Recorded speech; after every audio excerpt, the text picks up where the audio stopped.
অর্থনীতি চাহিদা মেনে জনপ্রিয় রাজনীতিকে আঁকড়ে না থাকা, শরিকি বাধাকে সরিয়ে কেন্দ্রের একের পর এক সংস্কারমুখী সিদ্ধান্ত। কংগ্রেস পরিচালিত কেন্দ্রীয় সরকারের এইসব পদক্ষেপ কিভাবে দেখছে দেশবাসী? যে জনপ্রিয়তাকে হাতিয়ার করে 2009 সালে দ্বিতীয়বারের জন্য দিল্লির মসনদ দখল করেছিলেন মনমোহন সিংহরা, তা কি এখনো অটুট, নাকি জনপ্রিয়তায় ভাটার টান? প্রধান বিরোধী দল বিজেপিকেই বা কতটা চাইছে সাধারণ মানুষ? এখনই ভোট হলে কি হবে? এবিপি আনন্দ নিয়েলসেন যৌথ জনমত সমীক্ষা অনুযায়ী বিজেপি পরিচালিত এনডিএ অনেকটাই পিছনে ফেলে দিতে পারে কংগ্রেস নেতৃত্বাধীন ইউপিএ জোটকে। সমীক্ষায় ইঙ্গিত, ইউপিএ পেতে পারে 22% ভোট, এনডিএ পেতে পারে 39% ভোট, বামেদের 3% ভোট পাওয়ার সম্ভাবনা, অন্যান্যদের 17%। এবিপি আনন্দ নিয়েলসেন এই যৌথ জনমত সমীক্ষা করেছে। দিল্লি, কলকাতা, চেন্নাই, মুম্বাই সহ দেশের 28টি শহরে 8,842 জনের সঙ্গে কথা বলেছেন সমীক্ষকরা। 10ই জানুয়ারি থেকে 17ই জানুয়ারি পর্যন্ত এই সমীক্ষা হয়েছে। অর্থাৎ রাহুল গান্ধীর কংগ্রেসের সহসভাপতির দায়িত্ব নেওয়া ও গডকরির ইস্তফার পর রাজনাথ সিংহের বিজেপি সভাপতি হওয়ার আগেই এই সমীক্ষা করা হয়।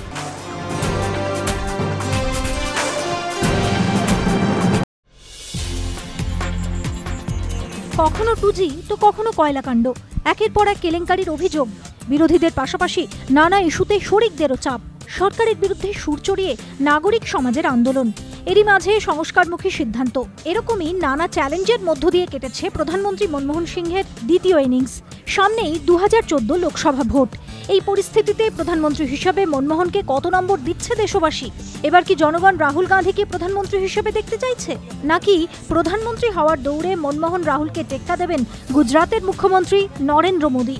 এই সব প্রশ্নের উত্তর খুঁজতেই এবিপি আনন্দ নিয়েলসেন যৌথ সমীক্ষা। তাতে ইঙ্গিত, 19% মনে করছে প্রধানমন্ত্রী হিসেবে মনমোহন সিংহের পারফরমেন্স খুব খারাপ, 17% মতে খারাপ। 36% ভোটার মনে করছে প্রধানমন্ত্রী হিসেবে মনমোহনের পারফরমেন্স মাঝারি মানের।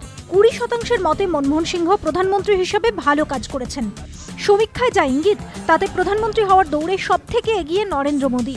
রাহুল গান্ধী মনমোহন সিংহকে তিনি সহজেই টেক্কা দেবেন বলে সমীক্ষায় আভাস।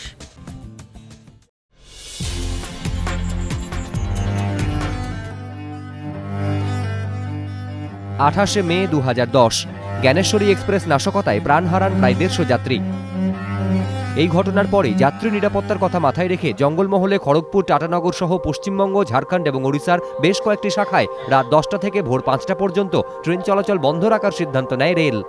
রাজ্যে তৃণমূল ক্ষমতায় আসার পর জঙ্গলমহলের পরিস্থিতি অনেকটা স্বাভাবিক হওয়ায় গত বছর 12ই জানুয়ারি থেকে খড়গপুর, টাটানগর শাখায় পুরোদস্তুর ট্রেন চলাচল শুরু হয়। প্রায় 19 মাস পর 15ই জানুয়ারি হাওড়া থেকে রাতেই যাত্রা শুরু করে জ্ঞানেশ্বরী এক্সপ্রেসও। কিন্তু সতর্কতামূলক ব্যবস্থা হিসাবে রাতে ট্রেনের গতি ঘন্টায় 110 কিলোমিটার থেকে কমিয়ে ঘন্টায় 75 কিলোমিটারে বেঁধে দেওয়া হয়।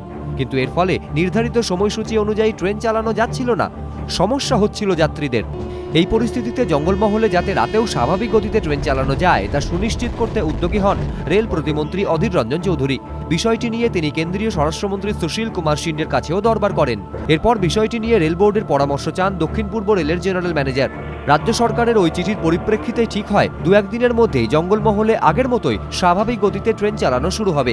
ফলে খড়গপুর থেকে টাটানগর এই 134 কিলোমিটার রাস্তাতে রাতের বেলাতেও এবার থেকে ঘন্টায় 110 কিলোমিটার গতিতেই চলবে ট্রেন।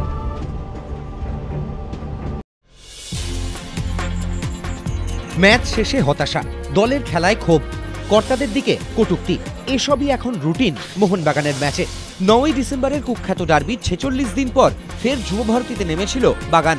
আই লিগের অবনমনের অঙ্কে ফের হোঁচট খেল করিম ব্রিগেড। প্রয়াগ জেম্পোদের কাছে ঝুড়ি ঝুড়ি গোল খাওয়া সিকিমের সঙ্গেও গোলশূন্য স্কোরে আটকে গেল নৌকো।